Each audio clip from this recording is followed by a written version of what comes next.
here. Awesome. I'm like, yay, I could really use a love assessment, being that most of my life is about breakups. Oh, that's amazing. That's perfect. I'll reach out to you, Amanda. I'm happy that you actually won this. Can't wait to connect and see how I can serve you as best as possible. Thank you so much for being here. Well, And thank you all. if you come back, let me know who you are. Awesome.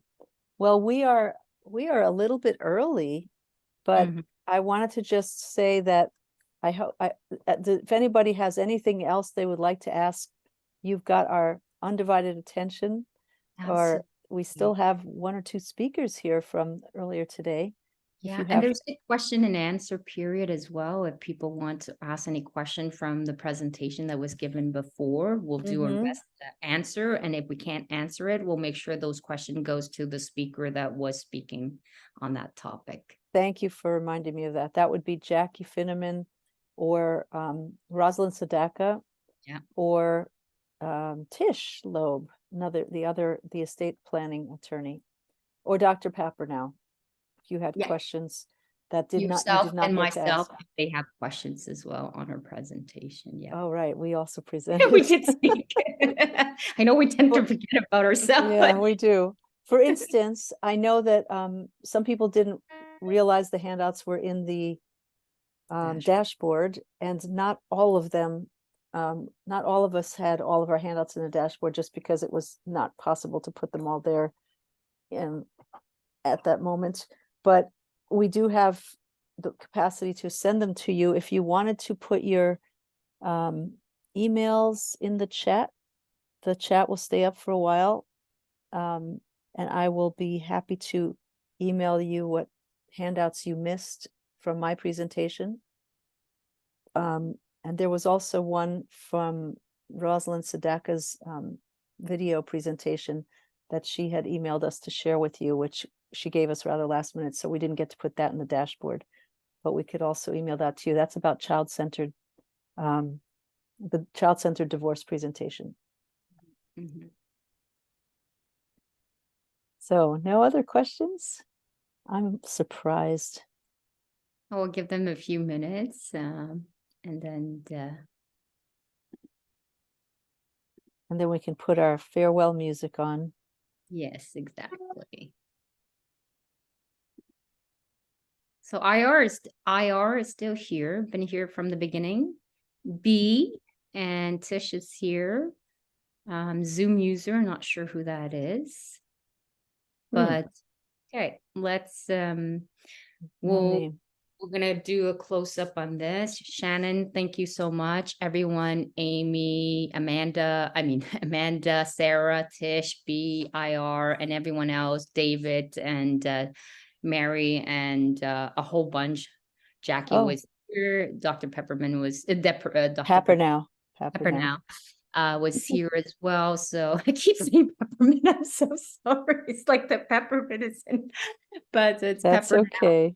But we wanted to thank you so much for making this possible. Without you, speaker, we couldn't really do this. So thank you for your contribution, Shannon. Thank you for being our trooper, despite the cold and despite being hit with a really serious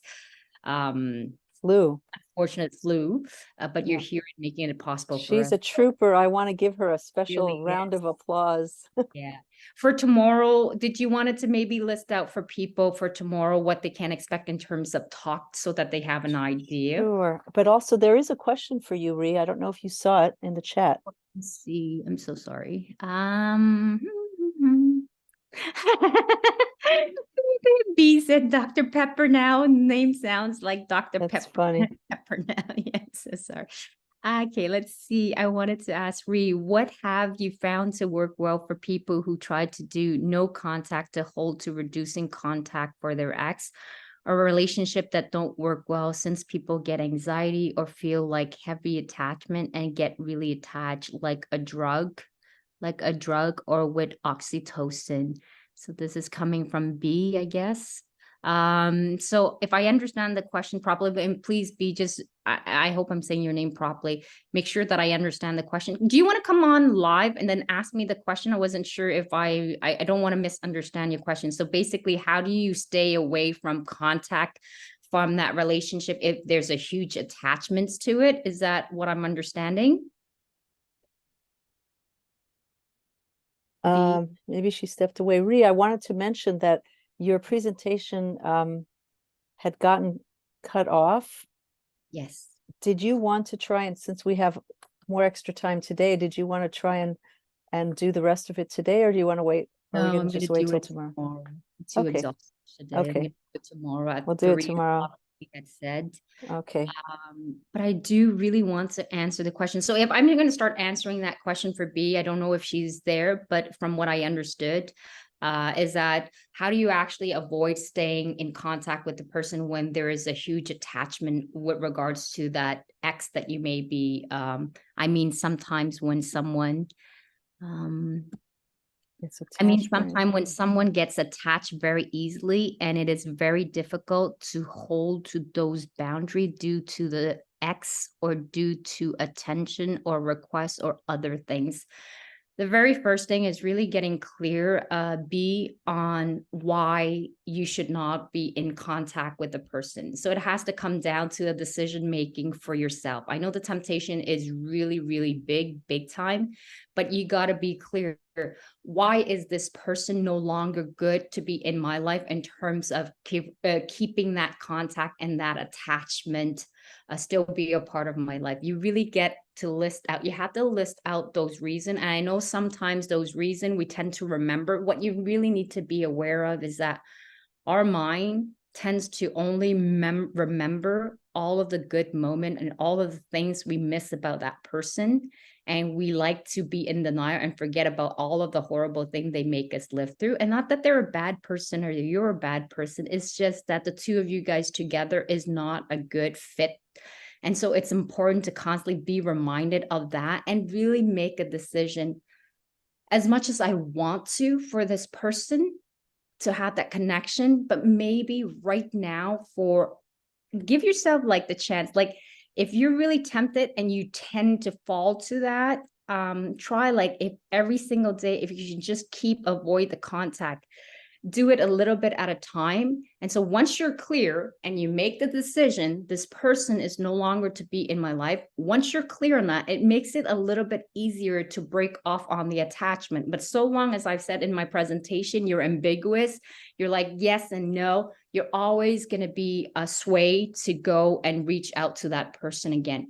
But do make the decision, list out all the reason why it's bad for you to go back and get in touch with that person, and then create a accountability support system that when you start feeling weak and you're about to reach out to them, please reach out to your friend or go to somebody's house or somebody that you can call, put on some great music. Those are the temptation that you need to list out and say, when this happened, what can I have as a replacement behavior so I don't falter to connecting back with my ex? That is one way to do it. And the second way is really learning to do the pleasure and reward. So you got to find a replacement to replace that wanting to be with your ex by another pleasurable activity that you can keep your mind off of your ex and then reward yourself for being successful at a little dose at a time. That's something that I would suggest as a start. I don't know if you can hear me well. I would love to be able to interact and really clarify, but I feel like I'm just answering it this way. Hopefully that can kind of help you out, but list out your temptation as much as possible and find alternative to be able to resort to it so that you don't get falter and tempted to do by contacting your ex again, so that you restart, because what you're doing is you're re-torturing yourself over and over again. It's kind of like grabbing a piece of carob instead of the chocolate. Exactly. Exactly. Or a carrot, maybe. You got to find a new replacement for your ex that is much more stimulating for you, and remind yourself why this choice of going back to your ex is definitely like kind of like a poison not to go there. Does that help at all, B? I think oh, there she go. A new Yeah. chocolate carrot replacement versus poison chocolate. I like that. I love Yes, there we go. Yeah, and then, you know, a good sense of humor really helps you to make this whole ordeal not so dramatic. We tend to, like, when we're going through the heartbreak, everything just seems so daunting, so dark. But if you can be playful and then, you know, think of something that's fun, and that triggers, like, you know, get that dopamine back in, as well as the serotonin, it kind of boosts it in a different way, because like I said before in the presentation, you get a complete diminishment of those neurotransmitter, and now you're looking for a way to replace it, and the X needs to fill that. And if you keep shooting yourself with that same poison, you're going to be back into the same place. So better to shoot yourself with something much more positive, a positive replacement. So I hope this. Yes. And on that note, we're going to give you guys a little early break. And if you have any feedback at the end of this event, we would love to hear it. We're going to send out a little feedback form. So we'll see you all tomorrow. Hopefully tomorrow, just a quick little nutshell. We have some amazing speakers tomorrow as well. From the beginning of the day to the end of the day, well-known author Dr. Gary Sawyer will be on, and Dr. Joshua Coleman, who's kind of famous in the Bay Area for working with parental estrangement. He's an expert on that topic, has also written some books. And in between, we have a group of amazing parenting experts and a mix of the financial planner. I think I mentioned that earlier. She's talking tomorrow. The person talking about prenups is tomorrow. So please join us tomorrow as much as you can, or the upgrade possibility is always there. Please do share with your contact, because it's so valuable, this content. There's very few people out there doing what we're doing. So we're happy to be among the very first ones to be leading this. So thank you so much. Wishing you a great evening, and we look forward to seeing you tomorrow.